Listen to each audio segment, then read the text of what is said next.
The talk say make we come shoot next week. Now yeah? Okay.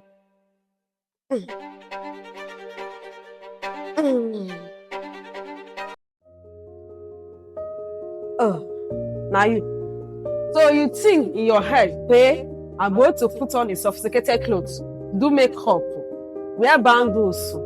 Now they tell you say the Omidan meet other stuff on YouTube is back. You're in a very long thing as a sound. Who does that? Anyways, ladies and gentlemen, mentor and ladies. One if you tired, don't so for you with me, the Omidan meet this TV is back. So FT Sarah Kitty is also a YouTube channel where Latin also smash subscription is free. It's a lot subscribe to YouTube channel where Latin ma go premium gist. I'm mind the business àwọn kan.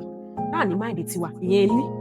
Eji ewe a ma sọ àwọn story ìjìnlẹ̀ nípa ẹni tó ti ẹ gbọ́ rí àbí tó ti gbọ́ àwọn tó gbọ́ àwọn story kan tí ò tú a máa sọ tọrọ fún ẹ níbí bàbá sì máa bá yín lọ sí ìrìn àjò ètò ṣe tourism láti máa bá yín máa mú àwọn story àwọn tourism destination wá sórí page yìí sì ni a sì máa gbé wọn àlejò pàtàkì wa sì máa kọ́ wa nípa ìlú tòótòóyè a sì máa yára wa ní ọgbọ́n nítorí tó ò ní fẹ́ miss page yìí àbò fẹ́ miss ẹni sí ẹ̀ná tó torí ẹ̀ tètè sáré kìtìkìtì máa lọ sí YouTube channel wa láti máa subscribe nítorí pé èmi ọmọ Omidan Mítádé yóò máa fún yín ní premium gist mo sọ fún yín pé àárò ìlànà ìrìn òru.